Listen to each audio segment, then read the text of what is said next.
See, one of the most terrifying things a narcissist can encounter isn't resistance, confrontation, or even rejection. It's being seen. Not in the superficial sense of attention or admiration, which they often seek obsessively, but in the profound and almost sacred sense of being known. And this is where you entered the picture, not with aggression or force, but with an unusual clarity, a kind of emotional intuition that cuts through the fog they live in. You didn't need proof or logic or confession to sense something was deeply off. You simply felt it. Now, that's not magic, though it feels like it to those who are spiritually disconnected. It's the product of someone who has walked through pain without being devoured by it. Emotional intuition is not a shortcut. It's the outcome of hard-earned wisdom. It emerges in those who've known betrayal, endured confusion, and clawed their way out of darkness without abandoning compassion. In psychological terms, it's a form of adaptive pattern recognition. In philosophical terms, it's conscience. In the language of the soul, it's discernment. Thank you very much, Sam, for meeting while you're over here in the UK. Thank you for coming. How did you come to realise that you were suffering from narcissistic personality disorder? Well, it pains me to say that I'm a typical narcissist. I grew up in an abusive environment. Physical abuse, psychological abuse, verbal abuse. This is usually the template upon which narcissism grows and from which it emanates. I spent my life denying that anything's wrong with me.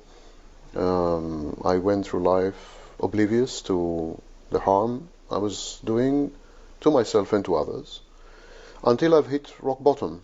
And I've hit rock bottom 3 times in my life, and every time I hit rock bottom, I was diagnosed by a qualified mental health practitioner as a narcissist, someone with a narcissistic personality disorder.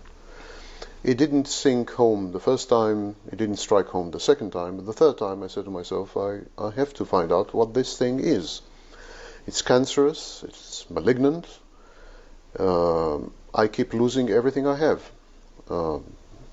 starting with loved ones or people I believed I loved, and ending with property and finances. So I've been abandoned, my wife divorced me on the second occasion, I lost my reputation, I was unable to function in my profession, and so on and so forth. So this happened once, and then twice, and then thrice. And each and every time the narcissistic personality disorder kept cropping up, kept popping up. And I said to myself, I've got to find out what this is. The second time I've been diagnosed in jail. I did time for financial fraud, securities fraud. And I was forcibly, it was part of my probation conditions, so I forcibly attended a series of diagnostic tests and then quasi or pseudo therapy. And again, narcissistic personality disorder cropped up. So I said, I have to find out what this is. And I began to search for information. I was flabbergasted to discover that there was nothing on the topic, literally nothing. The diagnosis, narcissistic personality disorder, was added to the Diagnostic and Statistical Manual in 1980. That's quite recent in scholarly terms. The whole of the essence of narcissistic personality disorder is an unhealing wound. I need to abuse you so that I feel unwounded for a very short period of time. It's like an addict who's using a drug, but the drug is badly mixed and not very strong. But the vulnerability, it's not a signal, please help me. It's a signal, please come here, come closer. Come closer. You get closer. Venus flytrap. Yeah, like what's that guy with the broken arm? Ted Bundy. Ted Bundy, exactly. Yeah. Broken arm, charming. Van doesn't work. He's lost on campus. Yeah. Excuse me, miss. Yeah. I can't get my van to start. I don't know where I am, and I'm using one arm to try and change the tire. Could you help me? Yeah. It's just a different way to bait you in. It's bait. Someone damaged you on purpose. I want you to hear me clearly. This wasn't a mistake. This wasn't a moment of weakness. It was a decision, and decisions have meaning. A person who chooses to break you with intention isn't confused. They hate you deeply, and they want you to feel it. Now, the real question isn't about why they did it. The real question is, what will you do about it? When someone causes intentional harm, it reveals far more than just a moment of cruelty. It exposes a deeper psychological state, contempt. Contempt is not just anger or dislike. It's the belief that the other person is beneath consideration, unworthy of empathy, or even less than human. And once that belief takes root in someone's heart and mind, it becomes fertile ground for destructive behavior. People don't damage others intentionally unless they've first stripped them of value in their internal framework. That's why intentional harm is one of the clearest signs of deep-seated hatred. To intentionally harm someone, a person must go through a process of mental justification. They don't just act, they rationalize the act beforehand. They tell themselves stories. They deserved it. They're weak. They'll never change. They brought this on themselves. These internal narratives are not innocent. They're weapons crafted in thought before they ever strike in reality. And what fuels these narratives is contempt, a cold dismissal of another person's dignity and worth. Anger might come and go, but contempt lingers. It festers. It builds a narrative of superiority in which the other person becomes a target for humiliation or destruction. This mindset is fundamentally dangerous because it severs the ties of human empathy. When you no longer see someone as worthy of compassion or understanding, it becomes far easier to justify doing them harm. That harm might be verbal, psychological, reputational, or even physical, but in every form, it is rooted in the same seed. The person has been devalued in the mind of the attacker. They are seen not just as flawed, but as deserving of pain. That is the logic of contempt. And here's what's most terrifying about it. It can be masked. Contempt doesn't always look like rage or open hostility. Sometimes it comes dressed as passive aggression, silence, sabotage, or false concern. I hear this all the time, like, oh, narcissists seem to get away with it and everything is fine and they just go upward, upward. Who are you talking about? All the narcissists I know, they go down, down. Miserable people, they fail. It hurts the people in the environment, sure, but it hurts them. And I don't see them doing well. I see them suffering. I see, when I've seen NPDs in my life, they're self-destructive. I mean, it's a very comorbid personality disorder. It's usually borderline personality disorder, psychopathy there. They're kind of losers. Eventually they overplay their hand. Eventually they do what they said they would never do. Eventually the lies are exposed and they hit a wall. It's like the Johnny Cash song, you can run on for a long time, but sooner or later, God's gonna cut you down. Not forever. I don't know somebody in my life with narcissism who went up, up, up. They all went down eventually. So hi, my name is Lee Hammock. I'm a diagnosed narcissist and I'm here to bust some myths and tell you what it's all about from a narcissist perspective. So my name is Lee Hammock. I have been clinically diagnosed with narcissistic personality disorder. I am 37 years old. I've built a platform of over 2 million people on social media by, discussing narcissistic personality disorder, the traits that come along with it, helping people understand it from the perspective of someone who's actually diagnosed with it, as opposed to just getting information just from all over the internet or whatever. I feel like the best source sometimes, not all the time, is coming directly from, a person diagnosed with it. Okay, so we've all heard the word narcissist. I'm 10 out of 10. I don't know what narcissist means, but if it's about me, it's gotta be good. And there have been more than a few examples on our screens. I'm sorry that people are so jealous of me, but I can't help it that I'm popular. What is narcissistic personality disorder? Diagnosed NPD is when you actually go to a clinical psychologist or therapist, whoever you see for your mental health issues and things like that, when they take you through the process of, seeing if you meet the criteria to be diagnosed with narcissistic personality disorder or any other cluster B personality disorders like borderline, histrionic, antisocial, and anything like that, any kind of mental health issues and things like that. So it's different than just being called a narcissist. You actually go to therapy for it and, you get diagnosed by an actual therapist with it. What are the traits of a diagnosed narcissist? So some of the traits of NPD are, a grandiose sense of self. Like most narcissistic people think that they are better than other people just because they are themselves. That I'm better than you because I'm me. There might not be any kind of qualifications behind that. It's just, I'm better than you because I am me and you are not. A lot of times narcissistic people believe that way right there. Another one is delusions of grandeur, thinking that we deserve more just because of who we are as well, just because we are ourselves again, and things like that. Sensitivity to criticism.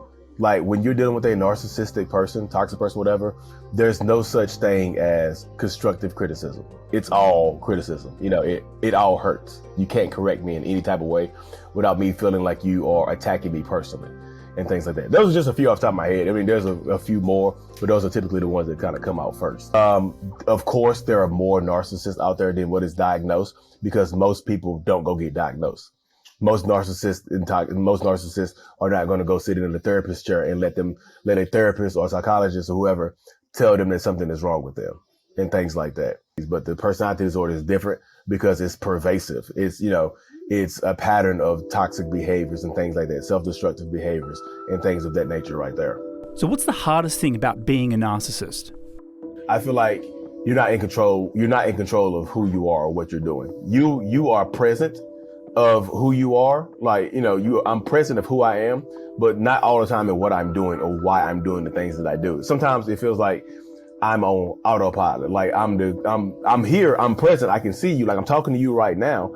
But sometimes it's like my body is moving by itself, my hands are moving by itself, and my mouth is speaking by itself sometimes. I've made my weakness into a strength now with my platform and stuff like that. Cause like I can just like, okay, I understand what you're going through. I have that cognitive empathy or whatever. I understand how I should feel and how you should feel, but I still can just not connect to it and give you a logical perspective, which I think helps out a lot of people. I connect to people. I'm not saying I don't connect at all, but I don't connect to them just deeply, and I'm just like crying with them and stuff like that. I'm just like, okay, I can remove the tears and I can just process. I can kind of dig through it and see it. It helps me out a lot, just in that aspect, that thing. What's the biggest myth about being a narcissist? So I think self-confidence comes with narcissists. I think it's the appearance of self-confidence. I think a lot of narcissists are super insecure people. So it's the appearance of self-confidence. It's the bravado. It's the outward appearance sometimes that makes up for the actual inner insecurities. So a lot of narcissists appear to be self-confident, but we just aren't, So the confidence myth is busted. Like, do a lot of narcissists hurt people? Absolutely, yes. A lot of narcissists do a lot of bad things. But the intent is not to hurt people all the time. Sometimes the intent is just to make themselves happy, but the impact is different. I intend to make myself happy, but the impact hurts you. Did I know it would hurt you if you found out? Yes, absolutely. But the intent wasn't to hurt you. The intent was to make myself happy, but the impact was hurting you. It's like we love you until we don't. And then like something in our minds disconnects from that person. And then the love switch just turns off. It's just like blank. The love switch just goes off completely. And then it's like you don't know the person anymore. It's like I don't know you anymore, so I don't care about you the same anymore because you don't look the same to me anymore in my eyes. Like my heart doesn't feel the same way that it used to about you and things like that. Lee, how did you come to being diagnosed? So when I was about 32 years old, I was at home watching my young son, and I was yelling at my 7-month-old son about how he was holding me back from life and my goals and dreams and things like that. And my wife happened to come home during that argument. And when she came home, me and her got into an argument, of course, because I was yelling at a 6-month-old. And then on her way out the door, she said, "It's so hard living with a damn narcissist." And I was just like, I didn't know what narcissist was. I thought it was just some kind of egotistical person. Somebody, just held themselves in high esteem. So I called her a narcissist on the way out the door, and she left. And then I looked it up, because I looked it up. I found out the traits and symptoms of it and things like that. And I was like, dang. Because my entire life, I had always felt different. I always kind of felt like I was out of place in the world, just because I felt like an alien, pretty much. I felt like an alien in the world because my thoughts, I just felt like my thoughts clicked differently than other narcissists, than other human beings and other people. So I just thought I was different. I didn't have a word for it. When I discovered narcissistic personality disorder, it gave me a word or a term to describe how I felt, to describe my feelings and who I was and why I do the things that I do and why I feel the way that I feel about certain things and whatnot. So me personally, I just do psychotherapy, which is talk therapy, because like I said, I talk a lot. My platform is talking 100%. Just because I've been in therapy so long, I do feel like my control over my disorder has increased, but the disorder hasn't went away. You know, my control has increased, but the disorder hasn't went away. The thoughts are still there. You know, the thoughts are still there. I still have those same similar thoughts, but the control and my way of reacting is better. Instead, my way of responding to people is a lot better than what it used to be, because I used to just react to people immediately. I didn't let them finish talking. I would just jump down their throat. Now, through therapy and working on myself, I take what that person is saying, I listen to the person, and then I respond to the person as opposed to reacting to them. I still react sometimes. I'm not a perfect person by any means. You know, I'm still going to react negatively or angrily sometimes when I shouldn't, but that's part of the process. I don't do it as much as I used to, you know. My experience, so all my relationships, so I'm still married to the same person now. She did leave, but she came back because I was in therapy working on myself, you know, and showed consistent change behavior. Like I tell most people, like, don't come back unless they're showing consistent change behavior. But my relationship, it's had its ups and downs. You know, she's left. We've married. We almost got divorced because I'm married to the same person now. She did leave, but she came back because I was in therapy working on myself. Because again, I lose the emotional. I used to lose the emotional connection because I didn't know what was going on in my head, you know. So I would lose the emotional connection from her, and I would treat her like I didn't care about her. I would treat her like I didn't love her, you know. And she felt that deeply, but she would stick around and try to fix me and try to work on me because she saw the potential in me to love me. She's like, if I just love him, I love him harder, he'll be better for me. He'll go back to the person he was in the beginning of the relationship. But it doesn't work that way, you know. So in the end, she had to leave because she realized that there's nothing she could do to fix me. She had to leave for herself. You know, I look at narcissistic personality disorder as a defense mechanism to protect their inner child. You know, like when I was young and vulnerable, being vulnerable got me hurt. So I developed the narcissistic shell around my inner child to protect the inner child from vulnerability and stuff like that. So it is absolutely in defense. That's why if you try to criticize somebody like a narcissistic person, they come at you. It's just like, they attack you. You know, if you criticize them or try to hold them accountable or something like that, they come at you big time.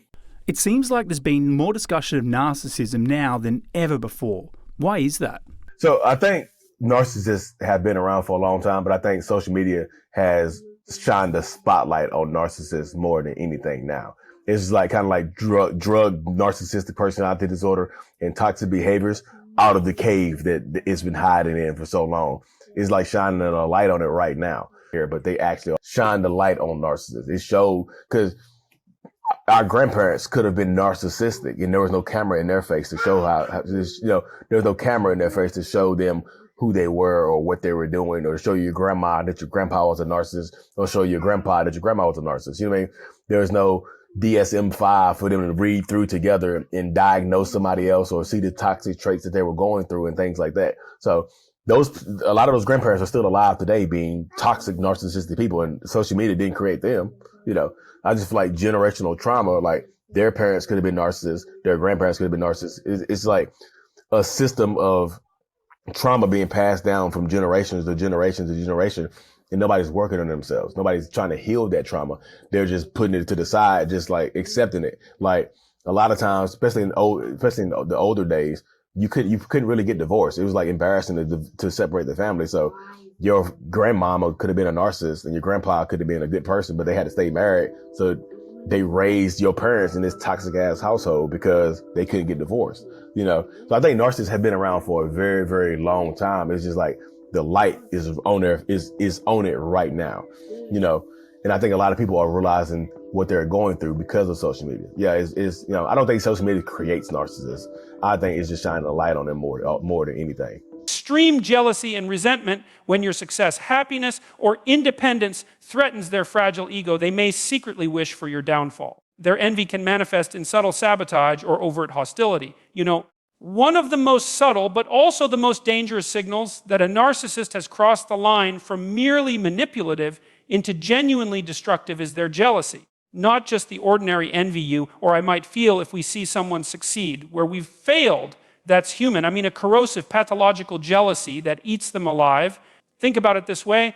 The narcissist's entire sense of identity rests on a very fragile foundation. Their self-worth is inflated but hollow. It's like a balloon, you tap it and it wobbles, but inside there's nothing of substance. And every time you achieve something, every time you grow stronger, more independent, or more joyful, what you're really doing, without even knowing it, is poking at that balloon. You're reminding them, by contrast, of what they lack. And when a narcissist sees you shine, they don't think, that's inspiring, maybe I should improve myself. No, they think, how dare you? How dare you stand taller than me? How dare you be freer? How dare you be more loved? To them, your existence becomes an accusation, a mirror reflecting their own inadequacy. That's unbearable for them. And so, what happens? They begin to wish for your failure. They begin to resent not just what you've accomplished, but the fact that you exist in a way that undermines their fragile facade. Now, here's the insidious part. They don't usually announce it. They don't say, I want you to fail, I want you ruined. Instead, they leak it in tiny, poisonous ways. A sarcastic jab when you share good news, a backhanded compliment disguised as humor. That subtle tightening of the jaw when you celebrate a win. The little moments where you look over and realize they're not with you, not genuinely happy for you, but rather calculating, measuring, resenting. And you might dismiss it. You might say, oh, they're just having a bad day. They didn't mean it. But when it's repeated, when it becomes a pattern, they don't want to see you flourish. In fact, they'd prefer if you didn't. Because every step you take forward is, to them, a step that leaves them further behind. That jealousy can escalate. First it's mockery, then it's subtle sabotage. Is there hope for people with narcissistic traits? That it goes slightly narcissistic, more narcissistic, more narcissistic, more NPD. NPD is a binary condition. It is or it is not. There's an egg in the center of NPD that was formed in childhood. There's a shell. Then the child dies in there. The authentic, vulnerable, real human being that should grow just stays locked in that shell, and they effectively die.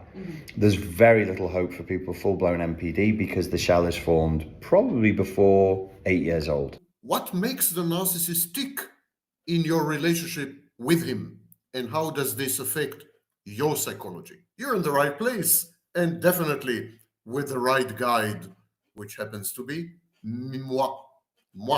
me. So, without further ado, let's dive right in. As you all know, relationships with narcissists go through a predictable cycle. It starts usually with love bombing, and if the narcissist is psychopathic, there's a stage called grooming. It then evolves into a honeymoon. Then there's a process of idealization, actually co-idealization, and introjection, snapshotting.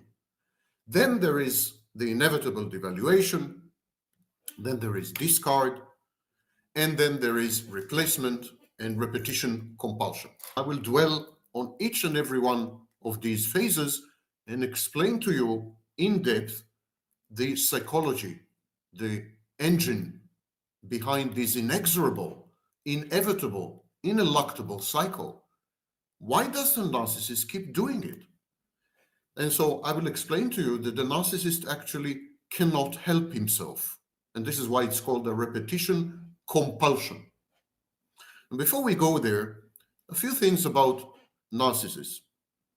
Narcissism is widely considered to be a personality disorder.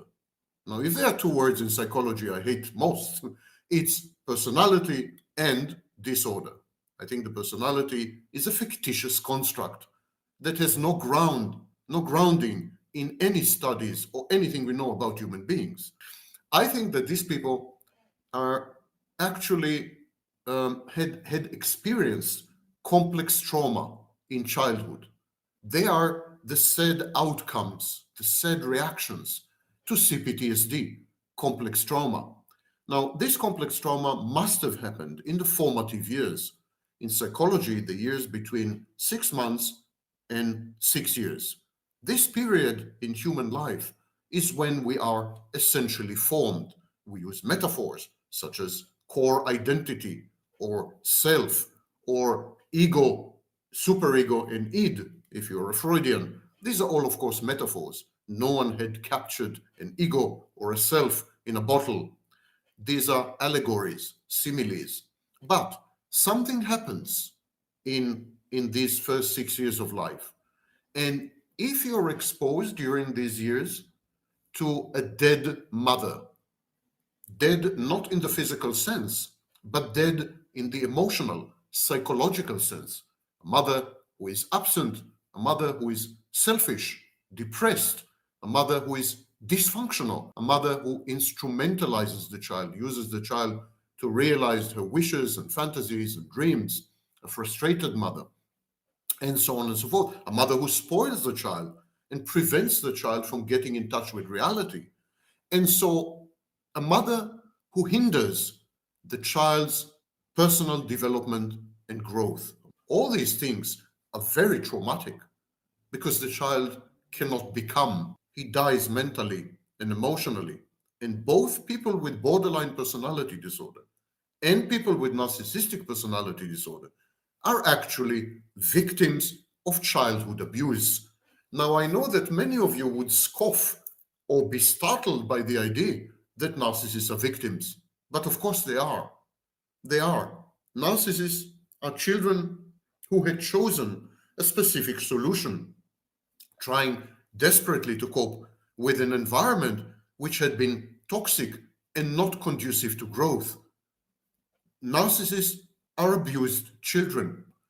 And when we observe pathological narcissists in their habitat, which is the relationship with you, we come across certain specific behaviors.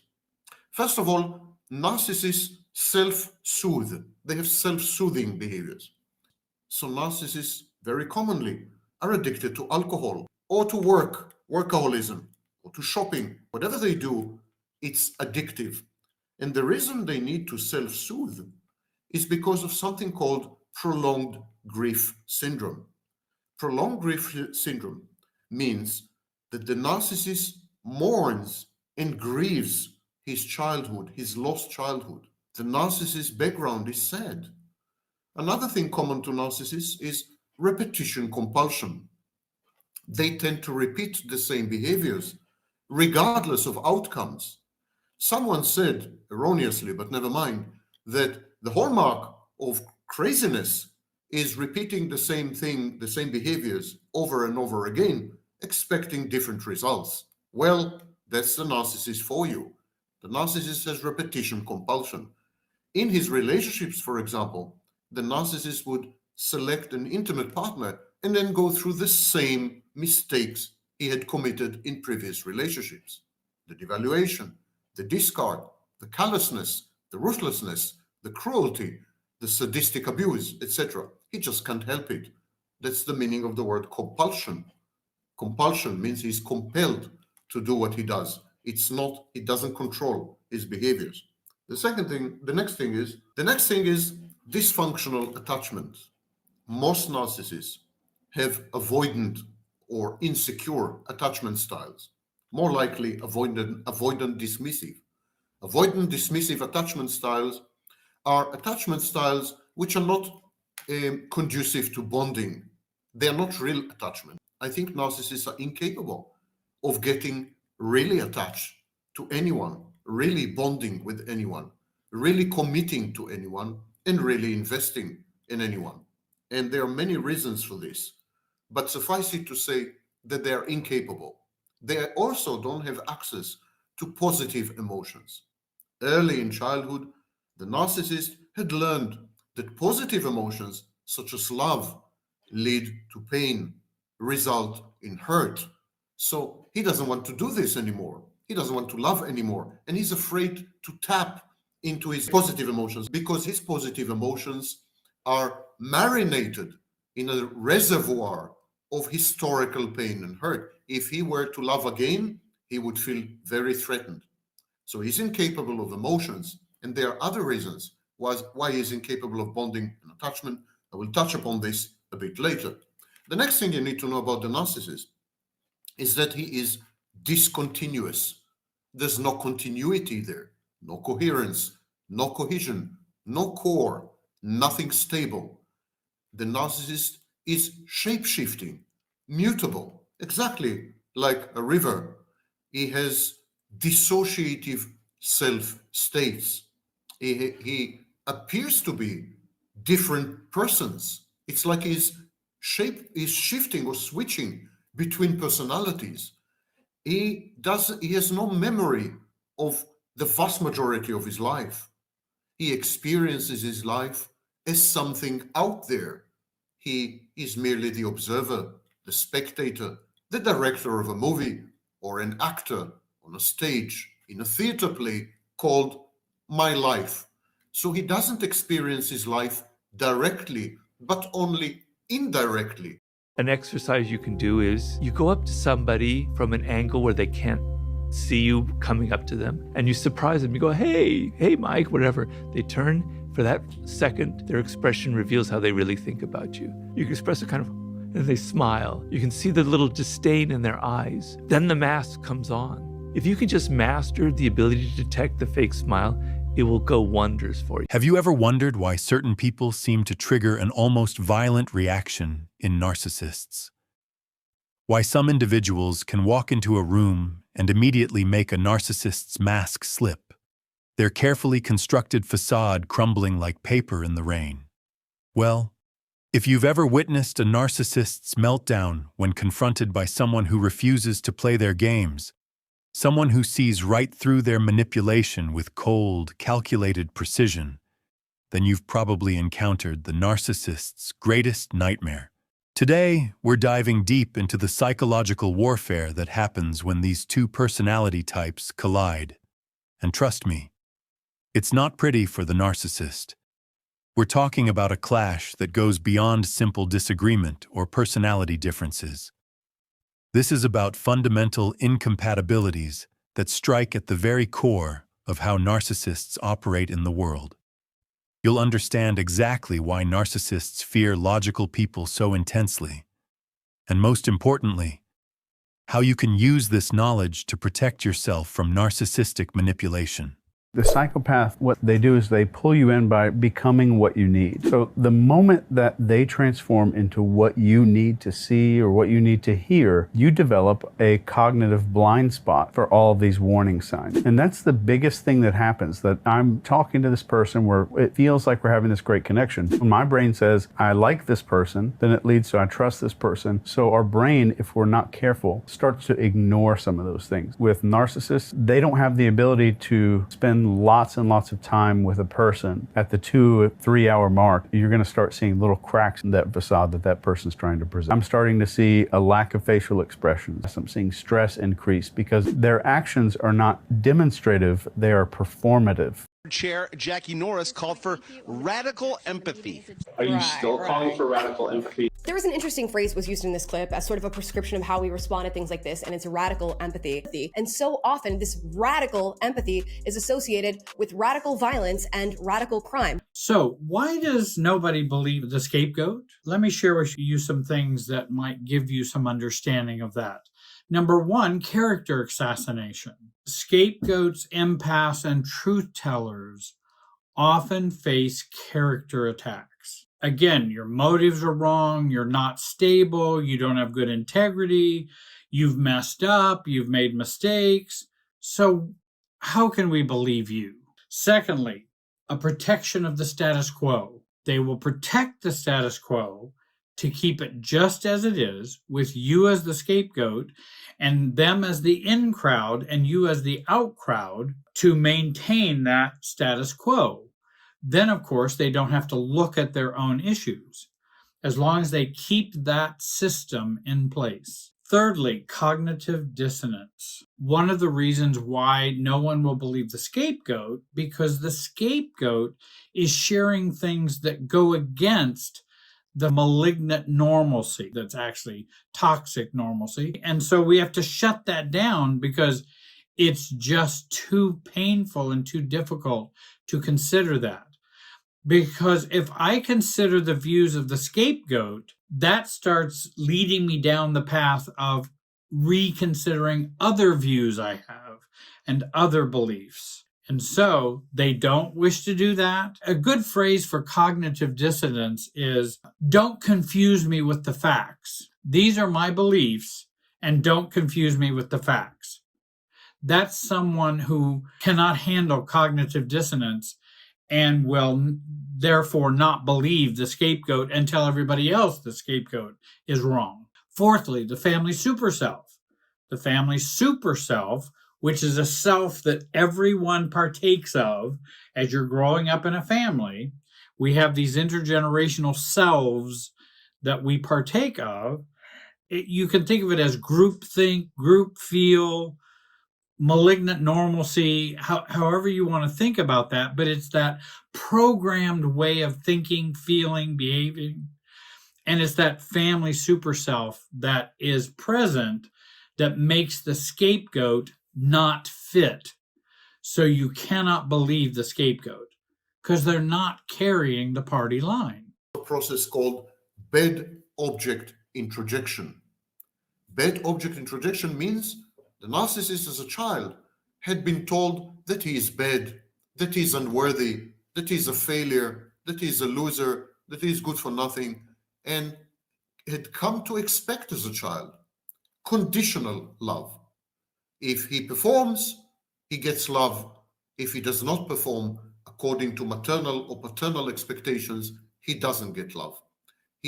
This gradually had convinced a narcissist, even as a child, that he is not lovable. He cannot be loved. So he internalizes this bad object. As a child, the narcissist in the making has two choices. He can either say, mother keeps telling me that I'm bad, that I'm unworthy, that I'm a failure, that I'm a disappointment, but mother is wrong. That's option number one. Option number two, mother keeps telling me all these things, and because she's mother, she's always right. No child would choose the first option.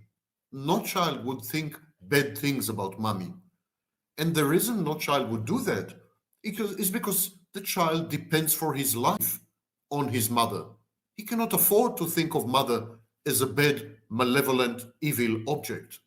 He cannot afford to think of mother or father as defective, deformed, sick, dysfunctional. So he internalizes the bad object. He says, I'm bad. Mother is right. I'm bad. Father is right. I'm unworthy. They're both right. I'm a disappointment. And this is called bad object introjection. But if you feel that you're bad, that you're a loser, that you're a failure, that you're a disappointment, that you cause disillusionment and disenchantment in everyone, that everyone hates you and angry at you, etc., you don't want to be yourself. The narcissist does not want to be himself. He wants to be a false self. He wants to be someone else. And this process is clinically known as estrangement. He gets estranged from himself. So estrangement is an attempt to put distance between the narcissist and his internal bad object, because the internal bad object is harsh, sadistic, it's an inner critic, it's a superego that keeps chastising, castigating, tormenting, hectoring, preaching, criticizing the narcissist. It's painful, it's hurtful, it's an annoyance, it's unsustainable. So the narcissist puts distance in this process of estrangement between himself and himself. And the solution to this is the false self. The narcissist cathexes the false self. He invests emotional energy in a piece of fiction, in a narrative, in a story, in a deity, in a divinity known as the false self, and he sacrifices to it its true self. But of course, if you do this, if you divorce yourself, if you remove yourself from the scene, if you convert yourself from an existence, from a presence to an absence, if you become a void, if you become an emptiness, this is terrifying. This is perceived as dying, as a process of dying, where healthy people spend their lives becoming. The narcissist spends his life unbecoming. voiding, annihilating himself, self-eliminating. And this is, of course, a catastrophe. So the narcissist tends to catastrophize. He tends to expect doom and gloom. He has a negative, pessimistic view of the world. He's likely to be extremely cynical, and he believes everyone is precisely like him. Everyone is callous and ruthless and merciless and pitiless and cruel and relentless in pursuing goals. So he catastrophizes. Because he catastrophizes, his anxiety levels rise. The narcissist is a very anxious person. And to cope with his anxiety, the narcissist engages in rituals. He becomes obsessive compulsive. Narcissist is afraid to confront his life. He's afraid to experience his life firsthand. He has an imaginary friend, an intermediary, the false self, and he inhabits a fantastic universe known as paracosm. The narcissist does not experience life. Instead, he lives in the future. He is afraid to come in touch, to get in touch with his past, with his emotions, with his personal history. So he deletes, he dissociates his past, the same way borderlines do. He cannot live in the present because of the process of estrangement. So he inhabits the future. He's future-oriented, goal-oriented. But this is, of course, compensatory. When you refuse to inhabit your present, when you refuse, when you decline to contemplate your past, you're actually rejecting yourself. It's a form of self-rejection. Scholars such as Harvey Cleckley, Jeffrey Seinfeld, others, they kept insisting that the narcissism is about the rejection of life, about an emptiness that is all-pervasive, a kind of black hole. If the psychopath is a neutron star, the narcissist is a black hole, and the borderline is a supernova. Some narcissists are unable to maintain a continuity of life this way. So they're very erratic. They drop everything. They start new projects and then stop. They start new relationships and then bail out. They decaffect. They remove emotional energy, emotional investment. So we see these narcissists as desultory, itinerant, unpredictable, unexpectable. And so we tend to confuse this kind of narcissism with borderline. I'm telling you all this about the narcissist because if you have a narcissist as a partner, you need, in my view, to understand what's going on inside this mind which is demented and deranged and on the verge of psychosis and crosses the border very often. This mind which is tortured and tormented. This mind which is estranged. This absence which pretends to be a presence. This black hole which, if you're not careful enough and you cross the event horizon, will consume you and never let you out. You need to understand the dangers of living with someone like that. The only way to do that is to gain access to the user's manual, which I'm trying to do right now and right here in this confined time and space. You see, it is impossible to love other people if you do not love yourself. Narcissism is not about self-love. It's the antonym. It's the exact opposite of self-love. It's the ultimate form of self-rejection. The narcissist as a child kills itself, commits mental suicide, and invents another guy, another image, the false self. You can't love if you don't love yourself. All love is self-love. When you love another person, you can see yourself through the eyes of your lover. The gaze of the lover defines you, allows you to apprehend yourself as an external object, because your lover sees you as an external object you're able to perceive yourself, to self-perceive as boundaried. The lover's gaze helps you to create boundaries, to delineate them, to become, to regulate your sense of self-worth internally, to take on the world, to become a better version of yourself. All these are precluded in the case of pathological narcissism. The narcissist doesn't have access to all this because he's incapable of truly loving another person. We'll talk about it a bit later. He is able of interacting with an intimate partner, but not in the way healthy people do. There's no self to love. The narcissist has no ego, has impaired reality testing, and so he outsources his ego boundary functions. The mind of the narcissist is the combination, the collage, the kaleidoscope of all the observers, the people who observe the narcissist. All the sources of narcissistic supply put together engender, generate, and create the narcissist mind. It's a hive mind. It's a swarm mind. It's not a single unitary entity, and it shapeshifts all the time. So if there is no self there, if there is no ego there, the narcissist cannot self-love because there is no self. And because he cannot self-love, and because he thinks of himself as unlovable, most narcissists would tell you, I prefer to be feared than to be loved. And narcissists find expressions of empathy, compassion, affection, and love very awkward, very embarrassing, and sometimes repulsive. They reject such expressions.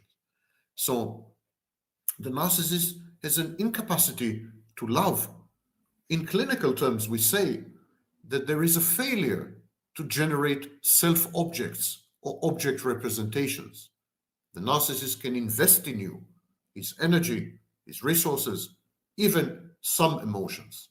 He can cathect in professional terms, but he can never love you. You have never been loved. You had been bombed. There was love bombing. But love bombing has nothing to do with love, because love bombing treats you as an object and converts you into a symbol, an introject, an internal representation in the narcissist's mind. It's all about killing you, transforming you. Love bombing is about getting rid of the real you and replacing it with some image. We'll come to it a bit later. Narcissism is a form of self-loathing. The child rejects his helpless self and his lack of self-efficacy. The child is ashamed of this learned helplessness. The child is terrified all the time because he cannot predict the arbitrary and capricious behaviors of adults around him. He doesn't understand their expectations, and he knows that their love is intermittent and comes in bursts. Child is subjected to intermittent reinforcement early on. And so the child withdraws. He creates the false self, which is everything the child is not. The child is helpless. The false self is all-powerful, omnipotent. The child cannot read or predict the adults around him. The false self is omniscient, all-knowing. The child is told that he is bad and unworthy and flawed. The false self is perfect. The child often is castigated as stupid. The false self is brilliant, etc., etc. Narcissism can be easily described as a form of dysthymia, dysphoria, permanent depression, prolonged grief over an internalized bad object that could have been loved, could have been allowed to develop, to separate, to individuate, to become a lovely, charming, amazing, intelligent. Narcissists know that they hurt you.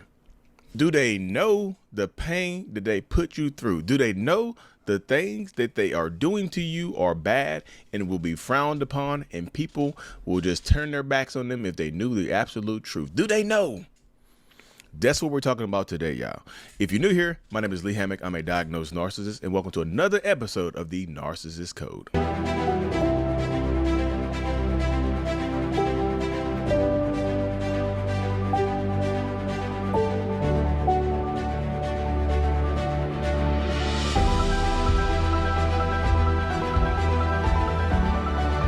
Boom. Well, welcome back, folks. Welcome back. Welcome back. Yes, yes, yes. Do narcissistic people know that they are hurting you? So simply put, the simplest way I could put it, most narcissistic people absolutely do know that they are hurting you. They absolutely know it. They absolutely understand that what they are doing is bad. Believe they said they don't remember. They say they don't realize that what they're doing is wrong. They say they don't know that it's wrong. They say they forget and they black out and this, that. I'm gonna cover the blackout stuff like no. I'm gonna cover that right now because that gets on my damn nerves right there. I forgot. I don't remember doing that to you, especially if they do something trying to hurt you. Or I know narcissistic people think that that's a way out of whatever they're doing, right? I know they think that if they say this to you, it's their get out of jail free card, right? This is the mindset of a lot of narcissistic people. They actually believe that if they say this to you, I forgot, that things will, that you'll forget and you'll move on. But think about it from this perspective right here, y'all. Let me offer you this perspective. Even if they did forget, let's say they did forget. Let's just say it's true that they forgot or they don't remember this. They don't remember hurting you. Let's say that's true. That doesn't make it better. Being so inferior in my eyes, other people are reduced to cartoonish, two-dimensional representations of functions. Other people become instrumental. They can be useful, they can be functional, they can even be entertaining, although that's extremely rare. Can't remember the last time. Maybe Richard Grannon. But they can't be loving. I can't interact with them emotionally because I have no emotions, except my negative emotions. I have no access to positive emotions. There's no bridge between us. I can't walk over to you on thin air like in the cartoons. And I share nothing with you. In the absence of empathy, in the absence of emotions, in the absence of a self, what is it that make us members of the same species? Nothing whatsoever. And it leads to callousness and ruthlessness and exploitativeness and sadism. I'm not a bad person. Actually, honestly, I'm a good person. I'm one of the most good person I've ever met. But I'm helping people all the time, you know. I've helped people all my life. I give everything free. Everything. Until very recently, I gave free, including seminars and lectures and everything. Until very recently, when I had no choice, I had to begin to charge. But, you know, so I'm not evil. But what I am is indifferent. And many scholars and philosophers say that indifference is another word for evil. It's the core of evil. I couldn't care less. I help people because it is a way to secure attention, gratitude, adulation, admiration, whatever. And because it is the fastest and surest way to get rid of them and their incessant nagging and begging. Okay, here, I'm going to help you. F off. Don't bother me again. And I realized these unpleasant truths. I realized them cognitively because I'm really, really endowed intellectually. I'm a super intelligent person. So, you know, I can't deceive myself. I can't deceive myself because I'm too intelligent to be deceived. So I realize all these unpleasant truths about myself, and there's nothing, and I also realize there's very little, if anything, I can do about it. I'm a narcissist, and I can feel this rigidity as though it were an outer shell, an exoskeleton. My narcissism constrains me. It limits me. It is often prohibitive and inhibitive. I'm afraid to do certain things. I'm injured and humiliated when I'm forced to engage in certain activities. I react with rage when the mental edifice supporting my disorder is subjected to scrutiny or criticism, no matter how benign, how well-meaning, how constructive. And I'm afraid of women, because women, time and again and again and again, hurt me badly, starting with the most important woman in my life, my mother, and then all other women. And they did it sadistically and cruelly because I had been sadistic and cruel to them to start with. Narcissism is ridiculous. Look at me. I'm 60 years old. I'm pompous. I'm infantile. I'm grandiose. I'm revolting. And I'm contradictory. There's a serious mismatch between who I really am and what I had really accomplished and I had accomplished, and how I experience myself, how I feel myself. It is not that I think that I'm far superior to other humans intellectually, although in large part I am, objectively. But that's not the motivating thought. That's not the recurring thought. That's not the obsession. Thought, thinking, cognition implies volition, implies direction, creates motivation, and ends in action. But there's no willpower here. I have no self, so I have no will. I have no will, so I'm powerless. That's the true predicament of the narcissist. Ultimately, he is utterly dependent. He's a weakling and a loser. My superiority is ingrained in me. It is part of my every mental cell. It's an all-pervasive sensation, an instinct, a drive. I feel that I'm entitled to special treatment and to outstanding consideration because I'm such a unique specimen. I know that objectively I am, by the way, and that's the core of my problem. My grandiosity to some extent is justified. The same way you know that you are surrounded by air, or you're breathing oxygen. So my grandiosity is an integral part of my identity, more integral to me than my body, which I keep rejecting. I haven't had sex for 15 years.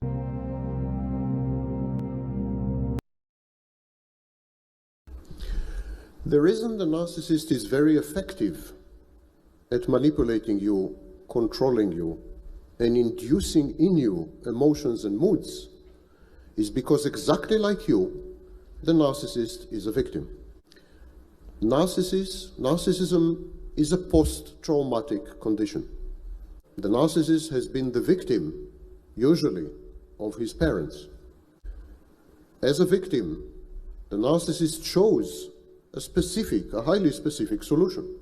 But the fact that the narcissist chose a specific solution does not mean that the narcissist is not a victim. He is as much a victim as you are. The reason the narcissist victimizes you is that he wants company.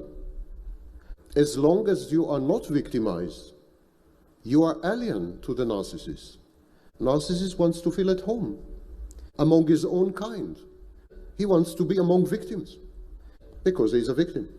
So he converts and transforms everyone around him into a victim, simply to feel at home. And of course, the clinical concept is comfort zone. The narcissist's comfort zone is among victims. Narcissists will victimize you, never mind what you do. Never mind what you do not do. Never mind how often you do or do not do what you do or do not do. Never mind if you are, because you don't even have to be for the narcissist to victimize you. And here's the worst part. When the narcissist converts you to an image of himself, he's doing you a favor because he is superior. He is bringing you up to his level. What does it say in Genesis, the first chapter of Genesis in the Bible? God created man in his own image. The narcissist creates you in his own image. He is furious at your lack of gratitude. Here he is investing in inferior you, having chosen you, having selected you. He could have chosen anyone, but he chose you. And here he is molding you, shaping you like Pygmalion and Galatea. And how do you react? You're unhappy. You claim to be abused and victimized. You're too stupid to realize the enormous gift you are receiving. You must understand this. The narcissist is very angry at you all the time, either because you are too retarded to appreciate his gifts, or if you are intelligent, you are too ungrateful. The narcissist partner is in a binary state, a retard or ungrateful, and usually ungrateful retard. This relates to a consistent question I get from people all the time via the comments or emails or whatever is, do the narcissists know? Do narcissists know that they're narcissistic or difficult? And maybe even more important is the question of, do narcissists really know how insecure they are? Because clearly this person's insecure. Do they know? The answer to that is ish. Remember that shame rage spiral I talk about so often? Narcissistic people aren't demented or frankly delusional. They are able to see that there are consequences to their behavior. And they know that their behavior at times is not a good look. But their impulsivity and their entitlement in some ways means that they cannot stop themselves and don't think they should have to. It's as though they will burst if they don't get their nonsense out. It's that tension reduction I talked about. So they know that over time, their behavior is kind of causing a problem, but they will rationalize their behavior, justify their behavior, explain it, defend it. But yeah, in a tiny corner of their brains, they know what they're doing is probably not a good thing. And sometimes in therapy, if they're in therapy, they may even admit that they can't stop themselves. It's too uncomfortable. They just need to get it out. And they know it sounds silly if they actually spoke their truth, which would be, why can't everyone just let me get away with what I have to say? I don't really mean it, and I just need to let it out. I think that everyone is out to get me when they don't let me, and life is so unfair to me, and I do always know what's best. Why can't everything just be my way and let me have my tantrum? They can't say that.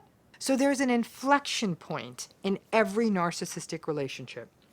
It's the point when they see that you get it. It's a subtle dance. It's something that's happening just under the radar. It's almost imperceptible. You aren't taking the bait as much. You aren't letting the gaslighting get to you as much.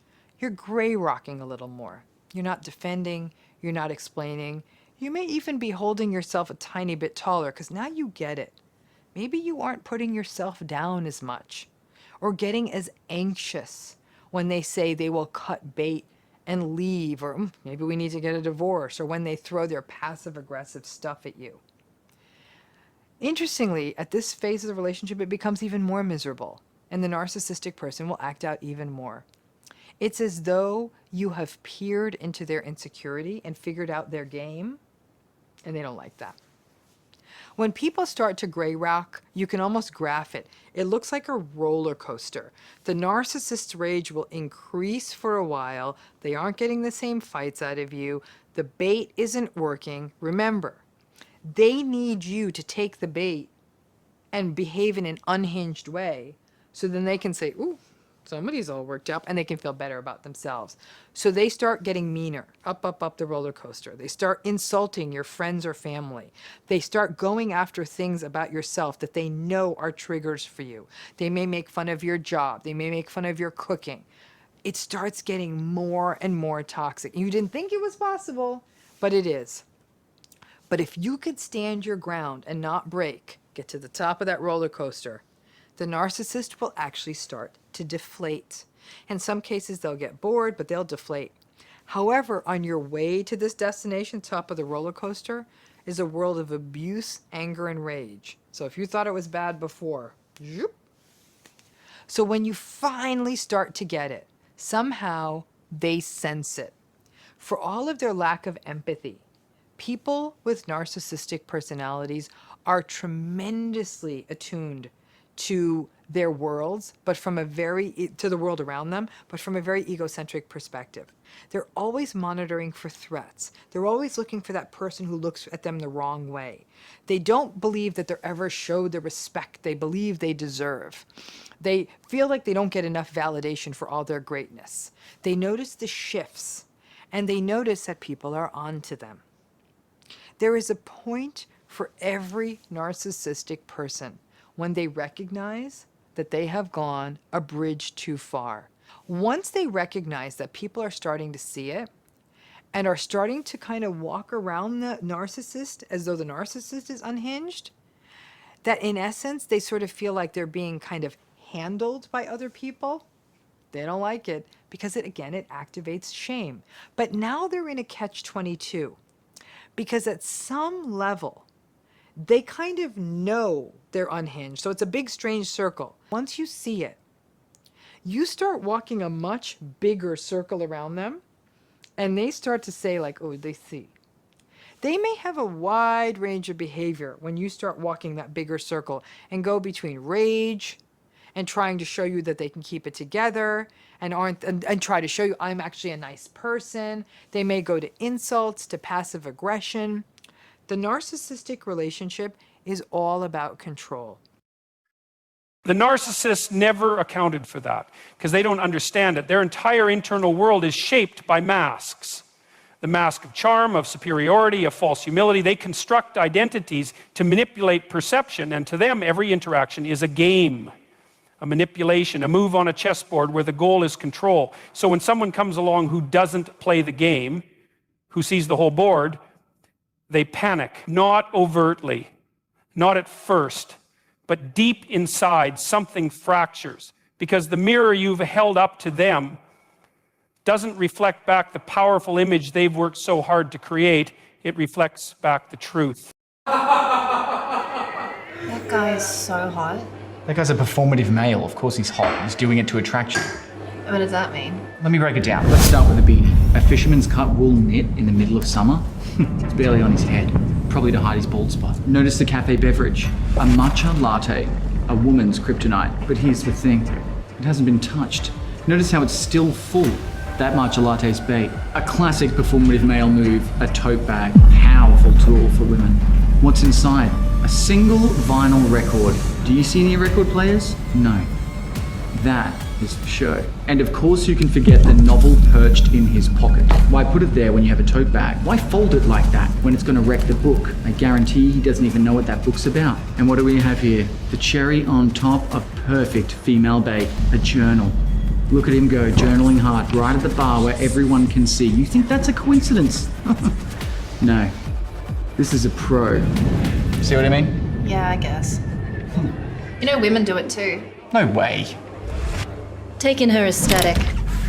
She's dressed for comfort. She looks cool, calm, collected. But let's dig a little deeper. That red cap she's wearing, it covers a blow-dry, cut and color underneath a full face of makeup. Why would she do that, you question? Well, that, my friend, is a pick-me, the baggy jumper. Covering what I can only imagine to be a matching set of push-up bra and G-string panty. Sure, she'll talk about football, but what she really wants is to fondle yours. Look at that dap. No woman can perform one so seamlessly. She's been rehearsing for hours. The loudest in the room. She needs everyone to know that she's not like other girls. She doesn't just act like a boy. She drinks like one too. But we all know what too much beer does. Yeast infections. So, my friend, two can play at that game. God damn. Hey, Hi. got you a drink. Oh my god, thank you. My pleasure. So, what's that book you're reading? Oh, this thing?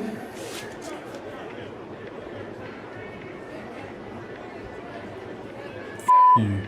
Oh. Damn, he's good. You've just glimpsed the true nature of a narcissist. Can you tell if someone is a narcissist just by looking into their eyes? The answer is yes. They look at you, nod, smile, as if they care. But deep inside, those eyes are empty. Not connection, calculation. A narcissist doesn't listen to understand you. They listen to exploit you. Their eyes don't reach into your heart. They search for what they can use. And then comes the smile. A strange smile, slightly eerie, cold. It makes you shiver because you know that smile isn't for you.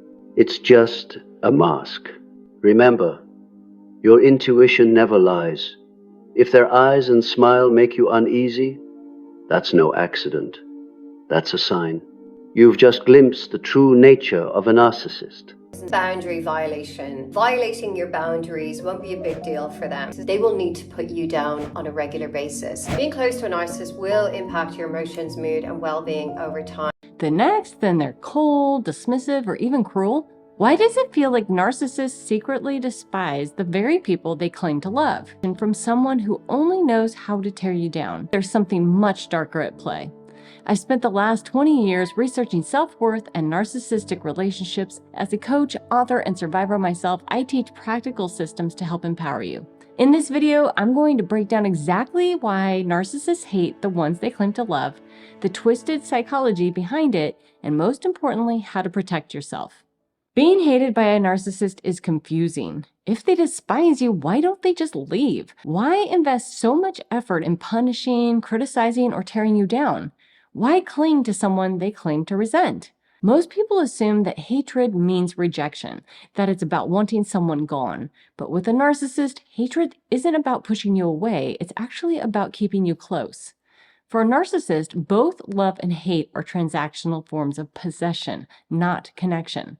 They don't love people for who they are. They love them for what they can provide. Likewise, they don't hate people for who they are. They hate them for what they aren't providing, and they use that hatred as a weapon to coerce compliance. When love turns to hate, they don't want distance, they want enmeshment. To them, you're still an object that belongs to them. Their sense of self depends on narcissistic supply. Whether through idealization or devaluation, you exist to reinforce their fragile identity. The moment the idealized person fails to meet the unrealistic expectations or stops feeding their ego, admiration flips into devaluation. And when that admiration fades, the person becomes the next target of blame. Hatred keeps you entangled in their world. This is why their hatred feels obsessive. It's not just anger, it's self-preservation. If they can hate you, then they don't have to deal with themselves. If they can keep you emotionally tied to them, whether through admiration or conflict, they maintain their sense of power. They don't care whether the supply comes from love or hate, admiration or fear, as long as the emotional entanglement remains. Narcissistic hatred is a hook to keep you engaged. That's why their hatred is never quiet. Even in silence, it lingers, waiting for a reaction. Every insult, guilt trip, and passive-aggressive jab is bait, designed to make you defend yourself, explain. It pollutes the environment, the wedding, the holiday, the afternoon. It casts a shadow over everything, making you feel like it's your responsibility to fix the mood so that things can go back to normal. So by acting indifferent, they manipulate you into working harder to repair things. What you don't realize is that they actually need you more than you need them. They depend on your emotional investment. What most people don't realize is that narcissists don't hate in the way that pushes you away. They hate in a way that pulls you back in. Their resentment is interactive, designed to force your participation. Narcissists don't just hate you privately. They make sure that everyone else does too. Their closest relationships, those are the people that have seen the truth. Those are the ones who know where the bodies are buried. And in the narcissist's mind, threats must be eliminated. But cutting you off isn't enough. They need to destroy your credibility, rewrite history, and make sure that no one believes you if you ever tell the truth. They do this through a smear campaign, a public performance of hate, where they set the narrative, recruit others, and revel in your destruction. If they can turn enough people against you, they feel invincible. I know this firsthand. For years, I stayed silent, convinced that speaking up would only make me look like a troublemaker, and I made myself as small as possible, hoping that the hatred would just stop. And it didn't. Family members and so-called friends left hateful reviews, trolling messages, smear my name at every opportunity. Even now, years later, it still hasn't stopped. If they can't control you directly, they will try to control how others see you. If they can isolate you, confuse you, and keep you stuck in damage control, they still have power over you. Narcissists have no shame in setting the narrative first, telling wild, deceitful stories to get ahead of the truth. But when you push back, people step back from you instead. The biggest mistake people make is taking narcissistic hatred personally. It feels personal. It's designed to feel personal, but it's just a manipulation tactic. You can't make a narcissist love you, and you can't make them hate you. Trying to fix it, seeking fairness, or hoping they're going to change will only keep you trapped. The mindset shift comes when you realize that you'll never be small enough to make them happy. Narcissists always demand more submission, more sacrifice. The only way to win isn't by appeasing them, it's by stepping into your own power. Stop playing defense. Stop worrying about whether people believe their lies. Stop trying to manage their perception of you. This is what narcissists don't want you to realize. They act indifferent, but in reality, they're desperate to keep you engaged. They don't care if that engagement comes from love, hate, or fear. You were not fooled. That's what made you dangerous. You asked questions they couldn't answer without unraveling. You sensed emotional shifts they couldn't mask. You noticed when words and actions didn't align. World truth is a threat. It destabilizes the fragile ego they've built. And so they label you too sensitive, too intense, too much, but all of that is camouflage. What they really mean is, you see me and I can't bear it.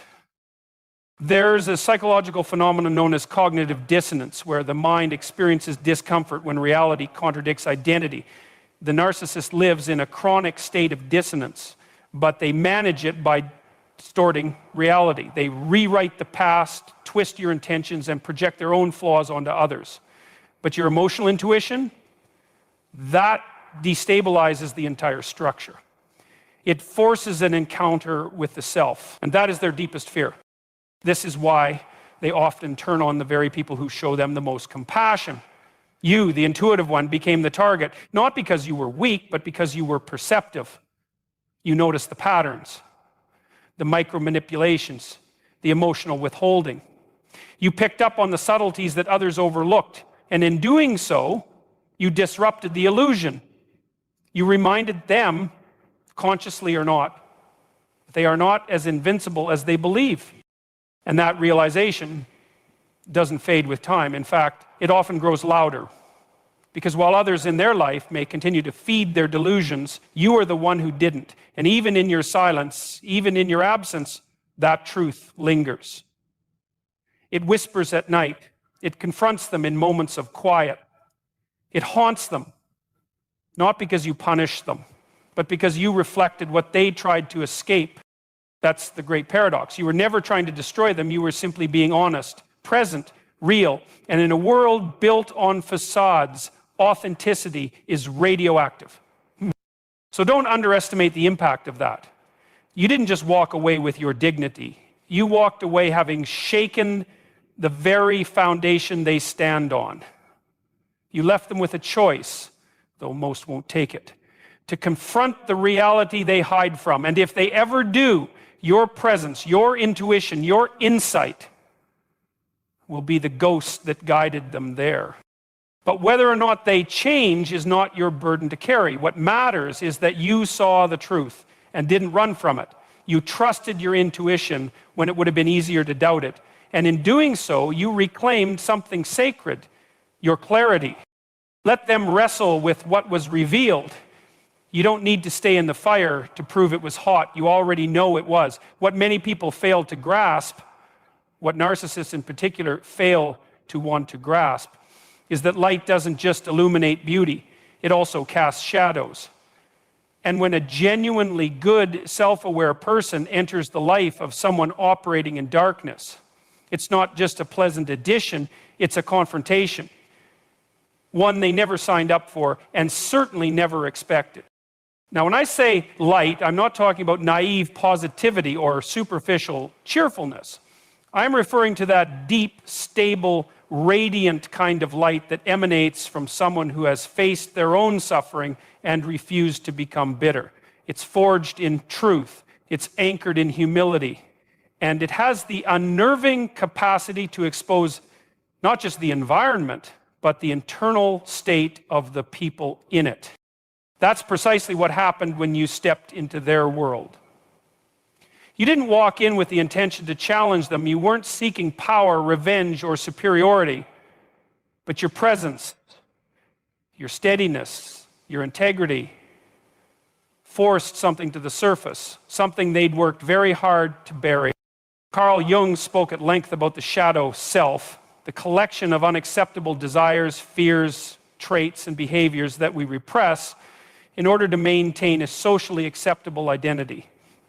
Most people carry some awareness of their shadow, at least enough to engage in self-reflection or change. But for the narcissist, the shadow isn't just repressed, it's disowned entirely. They've built a psychological fortress around it, and any attempt to access or reveal it is treated as a threat. Let's confront a harsh truth about human relationships, one that's uncomfortable but necessary to understand. Being overly kind to a narcissist is not just ineffective, it's dangerous. It's like pouring water into a cracked vessel, expecting it to hold. The water spills and you're left drained. Today, we'll explore why you must stop being nice to narcissists and what you should do instead to reclaim your strength, your dignity, and your life. First, let's define what we're dealing with. A narcissist is not merely someone with high self-esteem or confidence. No, they're driven by a fragile, insatiable need for admiration and control. They operate on a different psychological plane where empathy is scarce and manipulation is their currency. They don't see you as an equal partner in a relationship, but as a tool to serve their ego. Their tactics, gaslighting, projection, intermittent reinforcement, are designed to keep you off balance, questioning your reality, and tethered to their whims. To be nice to such a person, to offer them unending patience or kindness,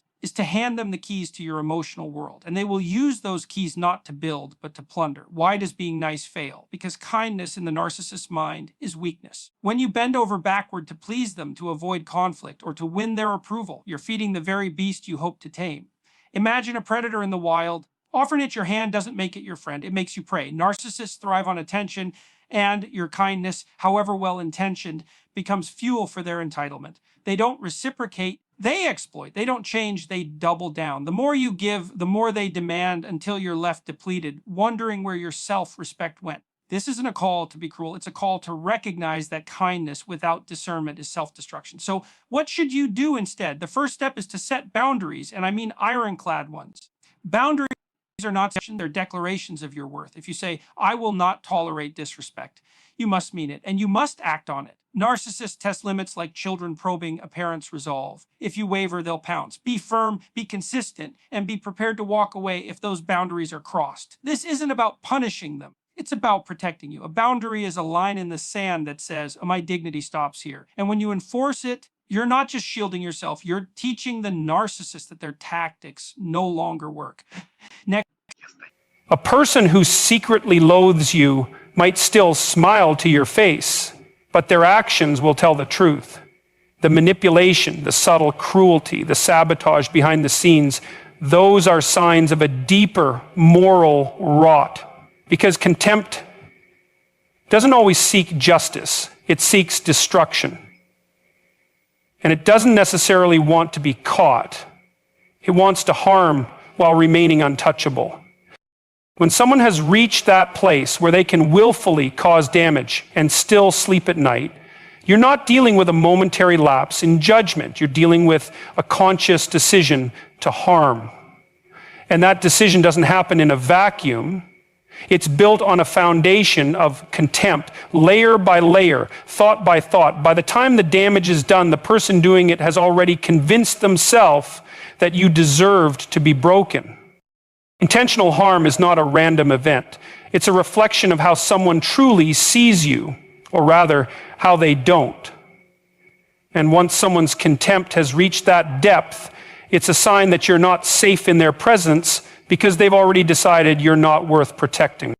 Manipulation is one of the most deceptive and damaging forms of betrayal because it is rarely impulsive.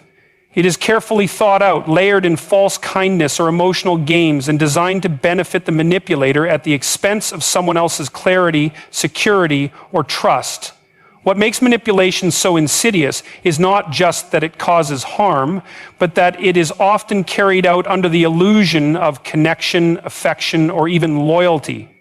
That illusion is the trap. Behind it lies premeditated betrayal, the choice to deceive someone for selfish gain. To manipulate someone is to treat them as a means rather than an end. It's to view their feelings, choices, and vulnerabilities not as things to respect, but as levers to pull. The manipulator studies your patterns. They listen not to understand, but to exploit.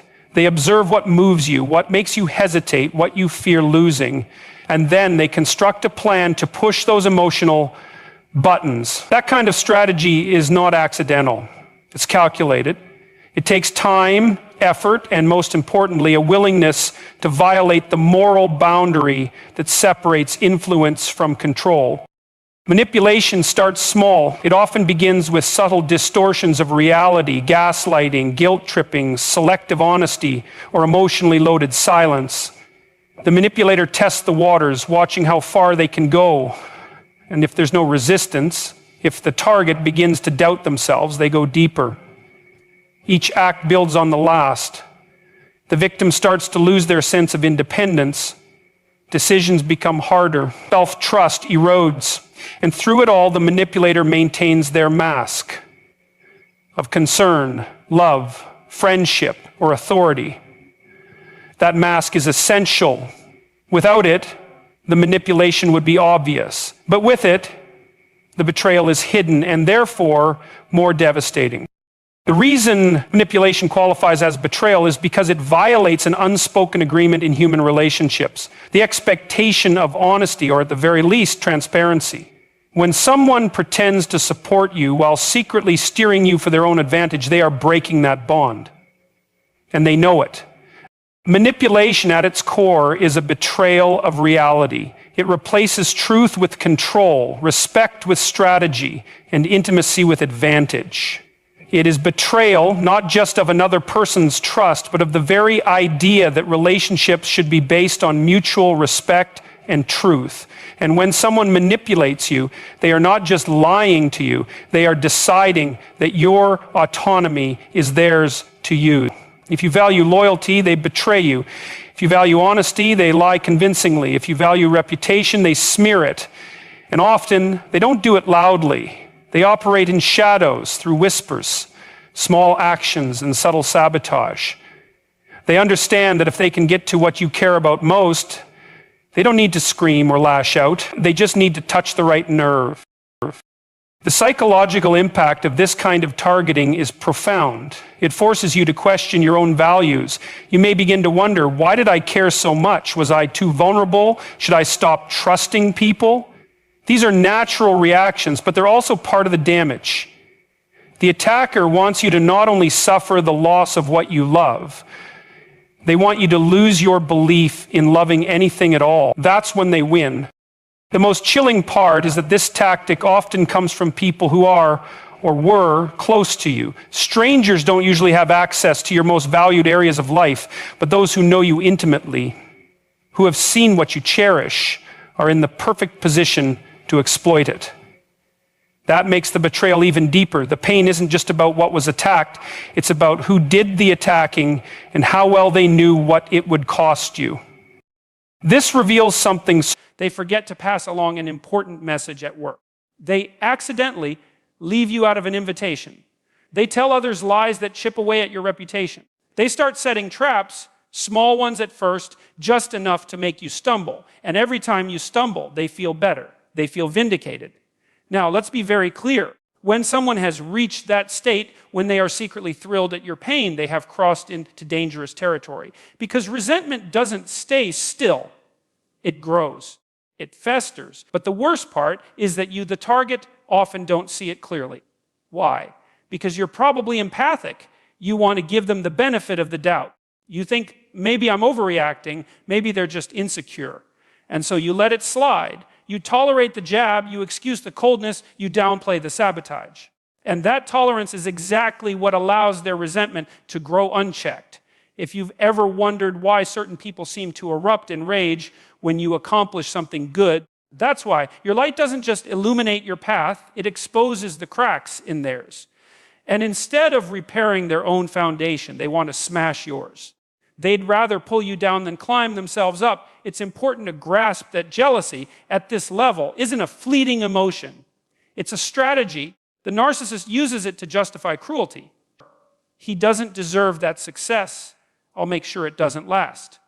It becomes a rationale for vengeance, sometimes hidden beneath a mask of politeness, sometimes openly expressed through anger. But make no mistake, it is a fire burning in them. And the longer you shine, the hotter it gets. And here's the tragedy. The people most targeted by this pathological jealousy are often the ones who least deserve it. They're the ones who work hard, who care about others, who build real relationships, who create something of value in the world. And that's intolerable to the narcissist because it highlights their emptiness. So what do? First, you recognize it. You stop brushing off those subtle signals. You listen to that quiet unease in your gut that says, something's off here. Second, you set boundaries.